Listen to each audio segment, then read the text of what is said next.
Hola a todos, bienvenidos a esta segunda mitad de la clase, donde vamos a retomar con el tema que dejamos en el último video, que tiene que ver con calcular cuánto hay de cada una de las fases, ¿sí? Ya dijimos que hay una manera de conocer la composición de cada una de las fases, que ahora lo vamos a repasar, y ahora vamos a ver cómo hacer para saber cuánto hay de cada una de las fases presentes, ¿sí? Cuando estoy dentro de lo que llamamos del diagrama de fase un campo bifásico. Bien, y para eso vamos a ver esta que es la regla de la palanca inversa, ¿sí? Entonces recuerden, esto es el diagrama de cobre-níquel, donde recortamos un pedacito de ese diagrama, ¿sí? Lo que hicimos fue recortar el pedacito entre 20 y 50% en composición de peso en níquel, o sea, esto es 20% de níquel y 80% de cobre, y esto es 50%, bueno, de níquel y, por lo tanto, lógicamente también 50% de cobre. Bien, entonces, habíamos dicho que a altas temperaturas, ¿sí? En la zona de altas temperaturas tenemos la fase líquida principalmente. A bajas temperaturas, ¿sí? Cuando la T es un poco más baja, tenemos la fase sólida, que habíamos llamado alfa, esto era sólido. Y dijimos que, bueno, el cobre y el níquel eran solubles en todas las proporciones, por lo tanto había una única fase que se formaba, que es la fase sólido alfa. Y entre las líneas, que en este diagrama son las líneas coloradas, ¿sí? Estas que están acá, lo que tenemos es el campo bifásico, ¿bien? Donde en ese campo bifásico coexisten alfa y líquido. Entonces, si nosotros, supongamos, tenemos una aleación con una composición C0, ¿bien? De cobre y de níquel. Una composición que está más o menos en el medio, ¿bien? Cobre C0, bueno, está entre 30, está más o menos en el medio del diagrama, digo, está entre 30 y 40%, vamos a decir C0, vamos a ponerlo todo en términos de la composición de níquel, ¿sí? La composición de níquel es más o menos 35%, bien, por lo tanto, vamos a ponerlo por completitud, la composición de cobre es 65%, bien, es este punto que está acá. Si nosotros tenemos ese punto por encima de esta temperatura, ¿sí? Por encima de esta temperatura, la fase cualquier punto, por ejemplo este, a 1350 grados, entonces ahí tenemos líquido de esta composición, ¿sí? En este punto, que vamos a llamar punto 1, tengo líquido de composición C0, ¿bien? Donde C0 es esta composición que está acá, ¿bien? Ahora, si yo enfrío, ¿bien? De alguna manera, no importa cómo ocurre, y lo que tengo es, no importa si lo hago lento, si lo hago rápido, de momento, digamos, simplemente enfrío el sistema lo suficiente como para estar a una temperatura por debajo de esta línea, por ejemplo, esta, ¿sí? Este punto que lo vamos a llamar 2, ¿bien? En 2, la composición, que lo que tengo es un sólido, ¿sí? Sólido alfa, también de composición C0. Bien, la composición es la misma, también tiene 65% de níquel, 35% de níquel y 65% de cobre.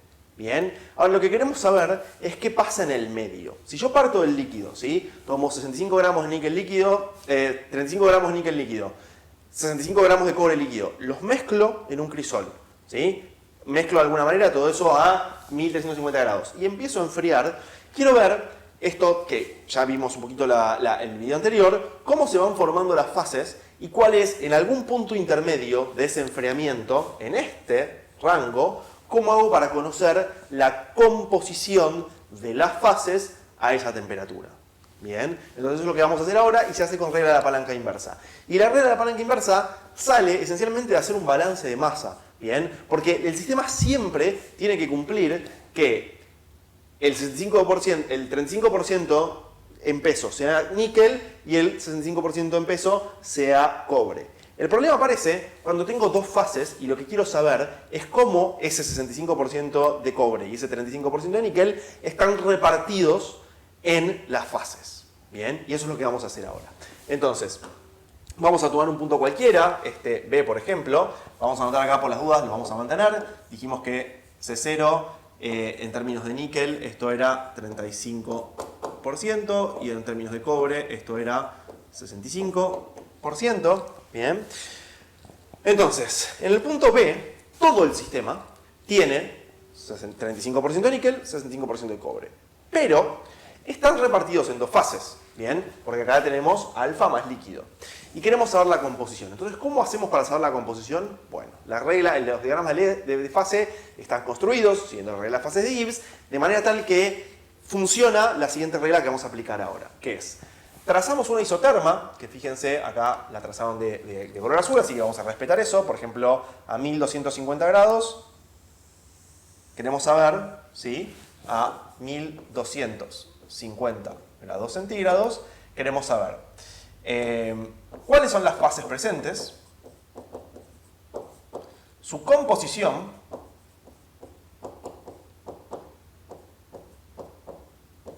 y cuánto hay de cada una de las fases, cantidad de cada una de las fases, cantidad de cada fase. Bien, entonces, las fases y la composición, ya un poco lo vimos, ahora lo repasamos. La cantidad es la novedad y es lo que vamos a resolver con regla de palanca inversa, que sale a hacer un balance de masa, ¿sí? La regla de palanca inversa se cumple siempre. Bien, ¿y cómo vamos a hacer esto? Entonces, trazamos una isoterma, por ejemplo a 1250 grados, trazamos la isoterma, donde esa isoterma corta a las líneas de campo monofásicas, ¿sí? Donde separan el campo bifásico del campo monofásico. Esas líneas me van a marcar las composiciones individuales de las fases. Entonces, a 1250 grados, la fase líquida tiene esta composición, que fíjense que lo marcaron como composición del líquido, ¿bien?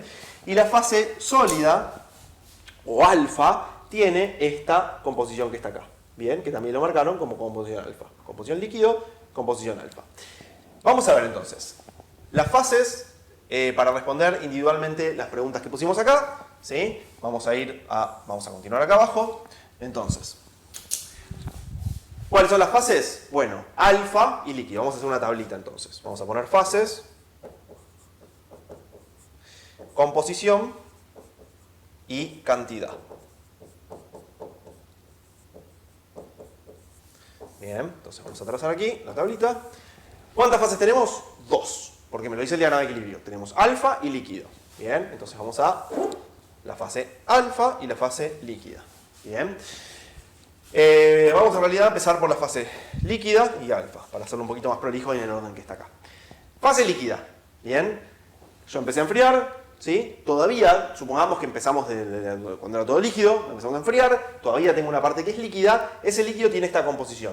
¿Cuánto es? Y bueno, aproximadamente vamos a decir 32% de níquel, más o menos 68% de cobre. Bien, entonces vamos a poner de níquel 32% y de cobre 68%.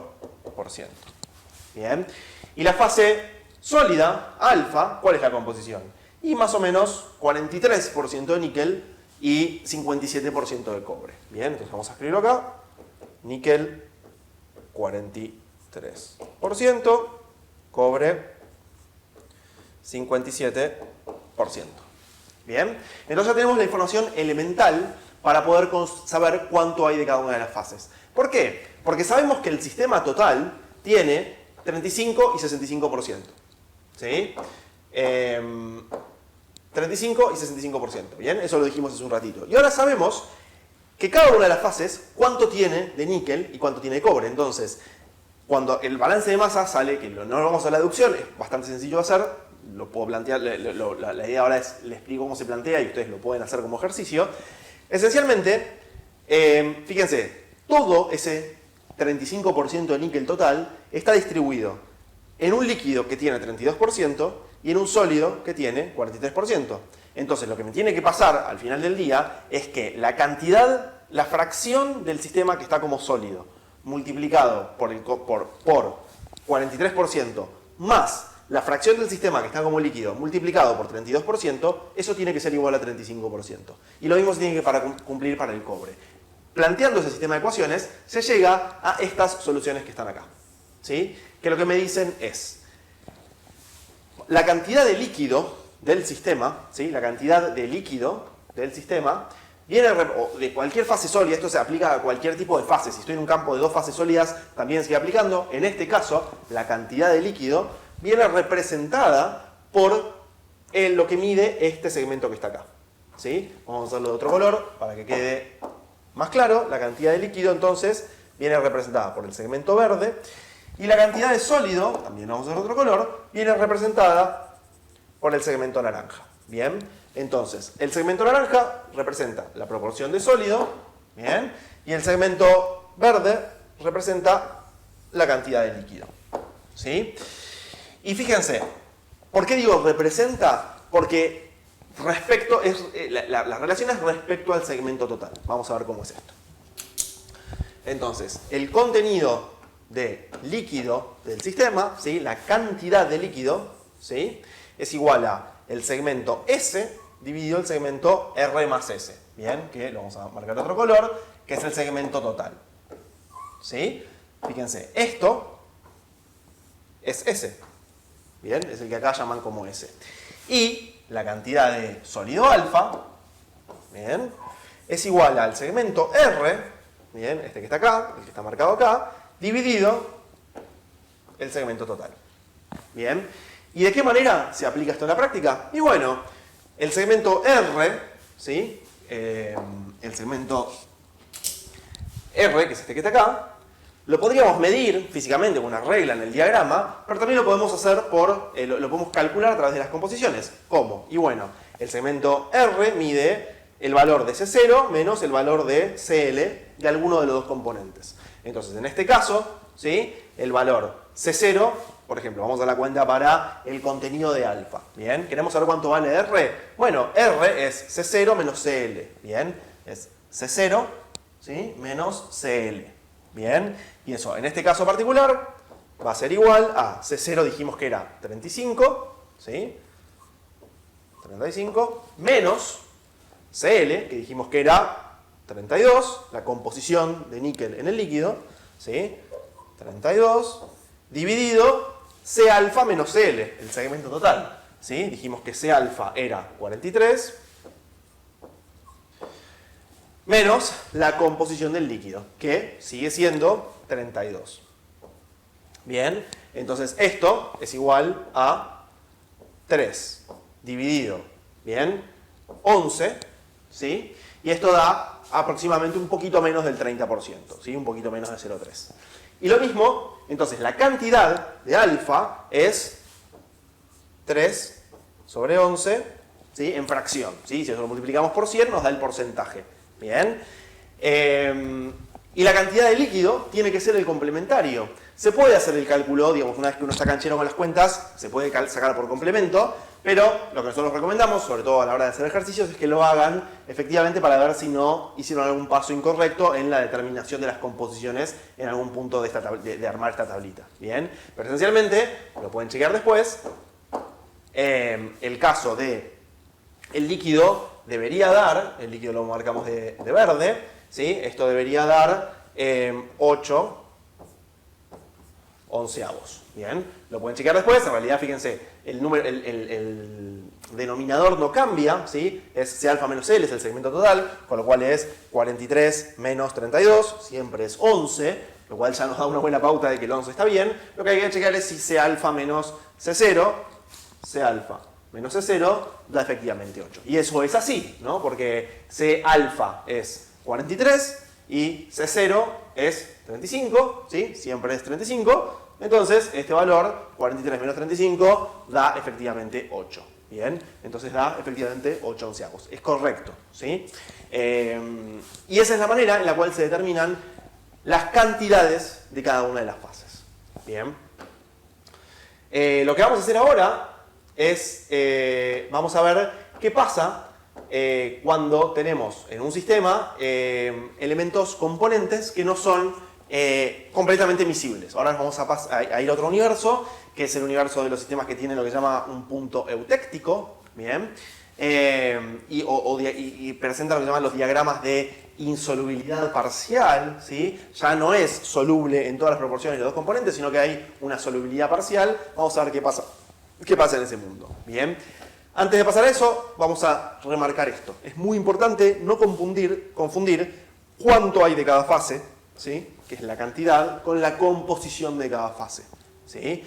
La composición lo que me dice es cuánto de un elemento, cuánto de un elemento hay en una de las fases. Bien. Entonces, en el caso anterior decíamos que el líquido tenía, por ejemplo, 32% de níquel. Bueno, esa es la composición. Y la cantidad es cuánto efectivamente hay de líquido o cuánto efectivamente hay de sólido y cuánto hay genéricamente de cada una de las fases. Bien, eso lo vamos a ir viendo más en detalle. Sobre todo cobra particular relevancia aprender a distinguir estas dos cuando veamos lo que se llama el diagrama hierro-carbono para estudiar los aceros y las fundiciones. Bien, porque se van a dar cuenta que no es lo mismo entender cuánto hay de, por ejemplo, ferrita y de cementita que las composiciones que están más o menos fijas por el diagrama. ¿Sí? Ahora vamos a ir a ver en un ratito un poco eso.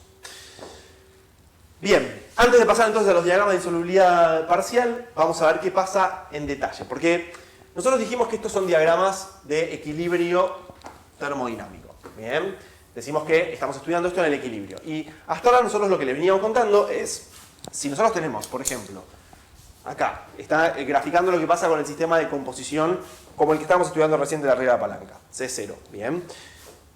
Si nosotros tenemos este sistema, partimos de este punto, ¿sí?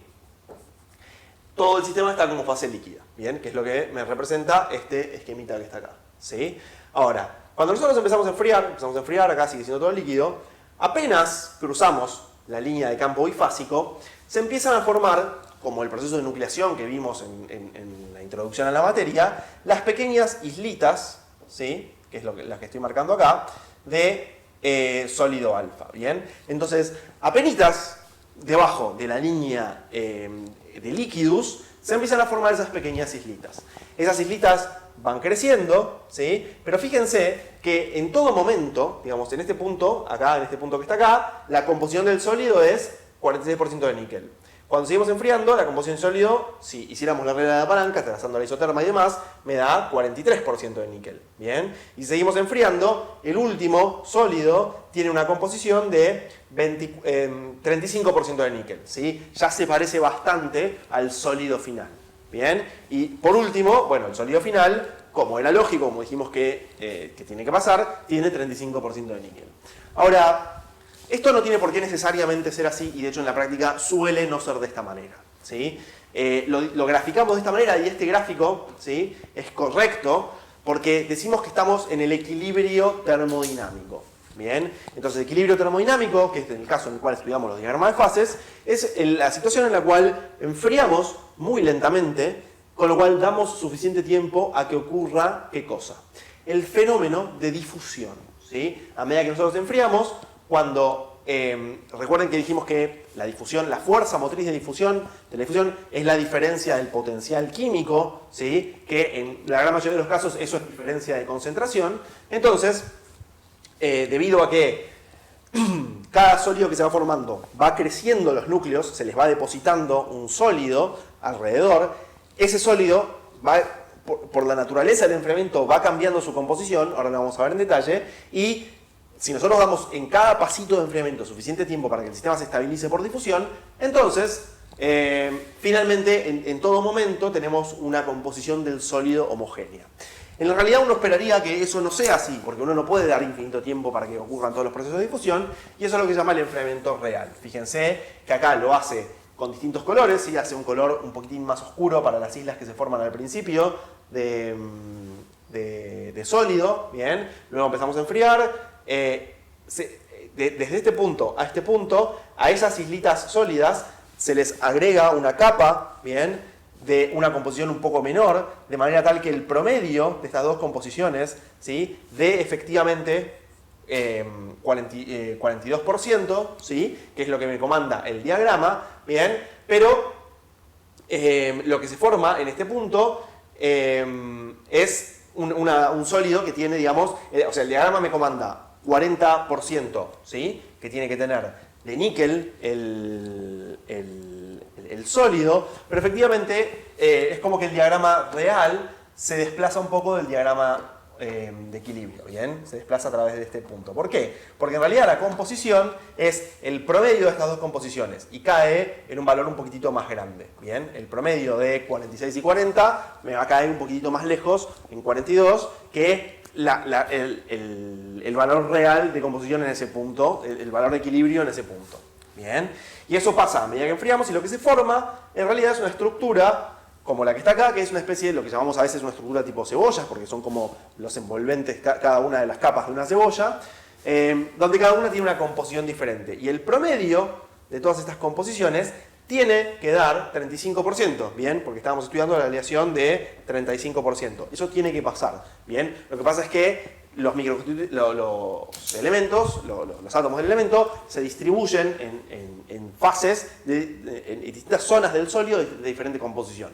Si nosotros a eso le damos temperatura y lo permitimos que difunda, se van a homogeneizar y esto con temperatura, bien, con difusión, pasa a formar este tipo de estructura, ¿bien? Pero esto es simplemente una aclaración. Para nosotros, estudiando los diagramas de equilibrio, siempre vamos a verlos de esta manera y nunca de la manera real, porque esto complejiza mucho el estudio, ¿bien? Es para tener presente que efectivamente pasa. Bien, entonces, dicho esto, vamos a ver qué pasa, ¿sí? Ahora en los diagramas que llamamos los de insolubilidad parcial o donde no hay solubilidad total, ¿bien? Entonces para eso tenemos un ejemplo, ¿bien? Que es este que está acá. Tenemos el plomo estaño, ¿bien? Esto está escrito en función de la composición del peso en estaño, o sea, esto es 60% estaño, 40% de plomo, esto es 20% de estaño, 80% de plomo, acá es 0% estaño, 100% de plomo, ¿bien? Entonces acá tenemos el plomo puro, ¿bien? Esta es la temperatura de fusión del plomo, ¿bien? De este lado tenemos el estaño, esta es la temperatura de fusión del estaño, bien, 232 grados, y lo que ocurre es lo siguiente, fíjense, el plomo y el estaño no cumplen muy bien las reglas de solubilidad y por lo tanto la observación experimental, que es el diagrama de equilibrio, lo que nos dice es que ni el plomo podría aceptar mucho estaño en su interior, ni el estaño puede aceptar mucho plomo en su interior. Bien, es como que si nosotros queremos mezclar cualquier proporción de estaño y plomo, ¿sí? En el medio, digamos, del rango de composiciones, en todo lo que sería el medio, digamos, del rango de composiciones, van a tender a separarse, ¿sí? En plomo puro con algo de estaño, ¿sí? Y estaño puro con algo de plomo. O sea, un cristal de plomo que tiene un poquitito de estaño, pero hasta un cierto límite de solubilidad, y un cristal de estaño que tiene un poquito de plomo adentro, pero hasta un cierto límite de solubilidad. ¿Bien? Por eso este es un campo bifásico de dos fases sólidas. ¿Bien? Y fíjense, entonces, vamos a tomar un punto cualquiera, por ejemplo, vamos a analizar qué pasa vamos a tomar el 40% de estaño, ¿sí? 40% de estaño y 60% de plomo, ¿bien? A 100 grados. ¿Qué me dice el diagrama? El diagrama me dice, a 100 grados hay dos fases, ¿sí? ¿Cuáles? Y bueno, alfa y beta, ¿bien? ¿Y de qué composición? Bueno, como hicimos en el punto anterior, vamos a hacerlo acá, ahora tenemos fases y composición, ¿sí? La cantidad la dejamos para después, la podríamos calcular por regla de la palanca, hay ejercicios de eso, no nos vamos a detener en ese detalle, porque eso es simplemente ejercitación aritmética, lo que quiero que vean ahora es lo siguiente. Hay alfa, ¿sí? Y beta, ¿bien? Alfa y beta. ¿De qué composición? Y bueno, trazo la isoterma, bien, esto es a 100 grados. ¿Y cuál es la composición de alfa? Fíjense, alfa es el sólido que está acá, beta le llaman al sólido de estaño. Alfa es un sólido casi puramente de plomo, bien, que tiene esta composición de estaño, ¿sí? Más o menos 5%.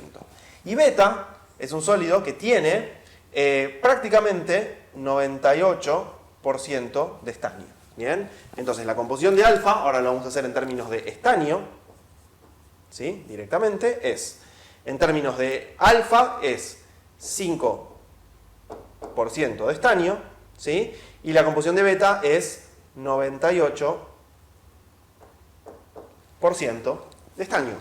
Bien, ¿eso qué me quiere decir? Que hay dos sólidos, bien, un sólido alfa y un sólido beta, ¿sí? Ambos dos son de alguna manera la representación del componente puro, ¿sí? Plomo y estaño, pero con un poquitito de el otro elemento en solución sólida. Porque siempre un poquitito se disuelve, salvo casos muy extremos.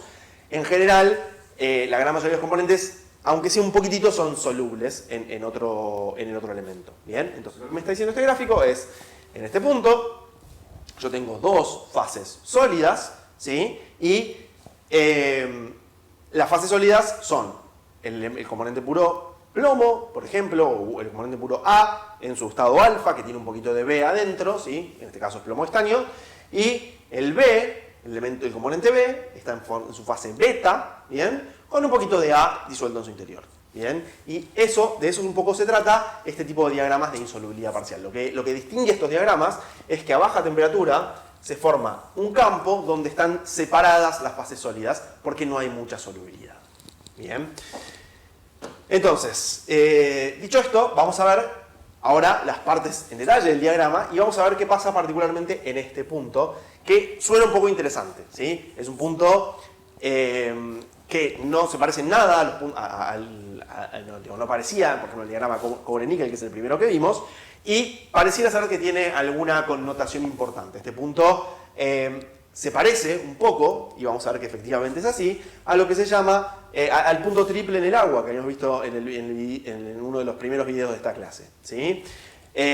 Porque en este punto, fíjense, vamos a calcular los grados de libertad del sistema con la regla de las fases de Gibbs, que decía que fases era igual a componentes más variables no composicionales menos fases presentes, ¿sí? En este punto la cantidad de componentes es 2, las variables no composicionales son una sola, porque estamos estudiando nada más que la temperatura, y fases presentes, bueno, en este punto coexisten la fase líquida con dos fases sólidas. Hay tres fases presentes coexistiendo.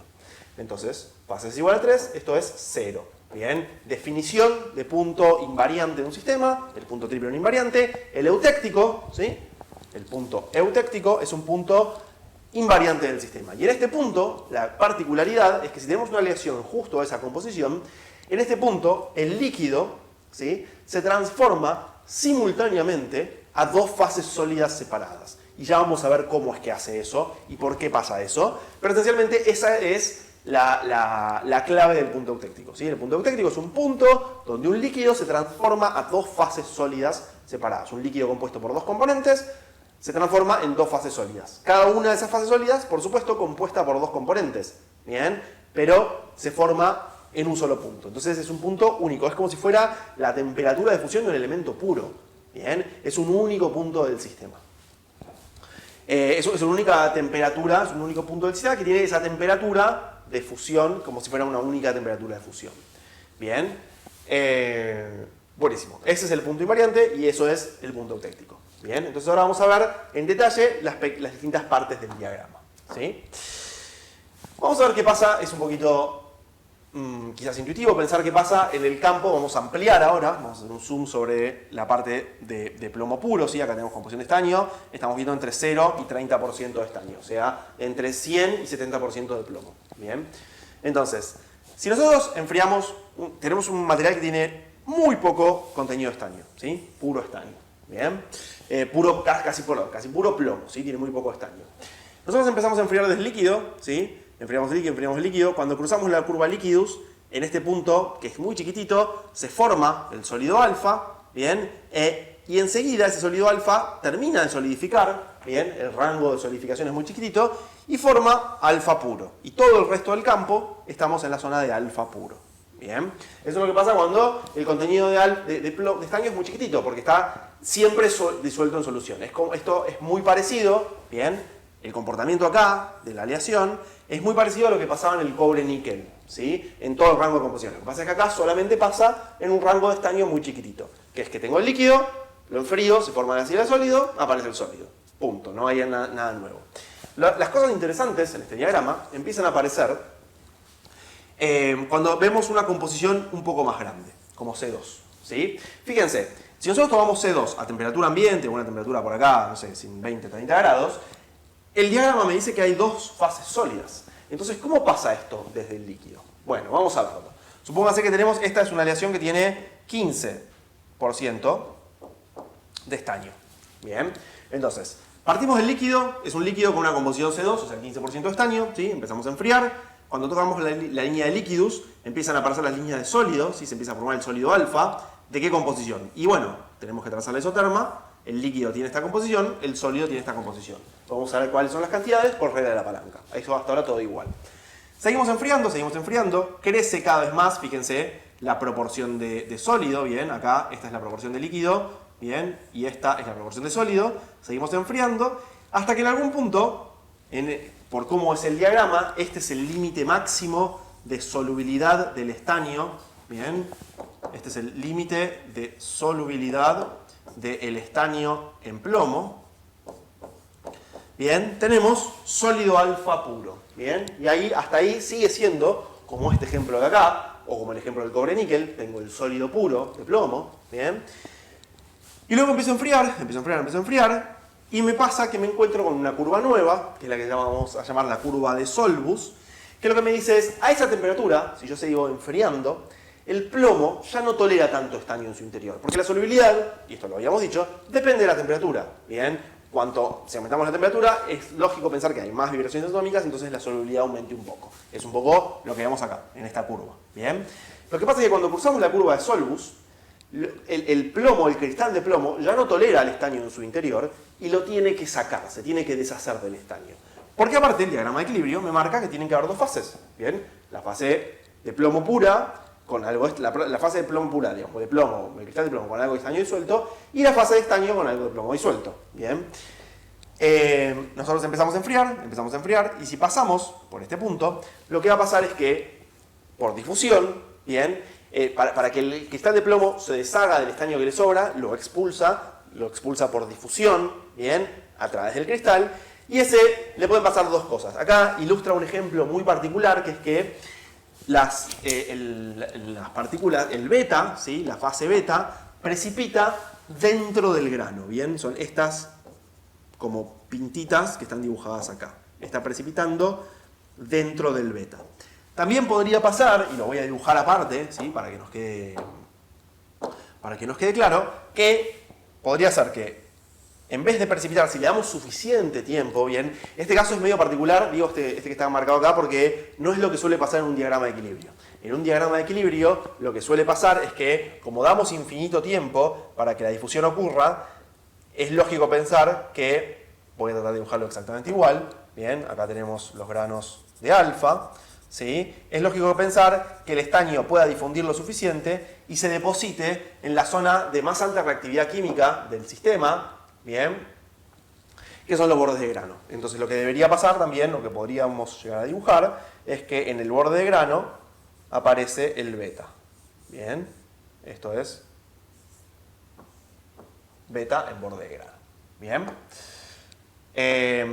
Entonces, esto es efectivamente lo que pasa, y pasa de los dos lados del diagrama, ¿sí? Pasa tanto en el campo de alfa como en el campo de beta. Bien, lo que pasa es que lo dibujamos en este campo porque este campo, evidentemente el plomo, ¿sí? Como habíamos visto en el slide anterior, el plomo tolera mucho más estaño en su interior, hasta un 18,3%, ¿sí? Mucho más de la cantidad de plomo que el estaño tolera en su interior, ¿sí? La solubilidad máxima del plomo en estaño es de un 2,2%, ¿bien? Que es el complemento de este 97,8%, ¿sí?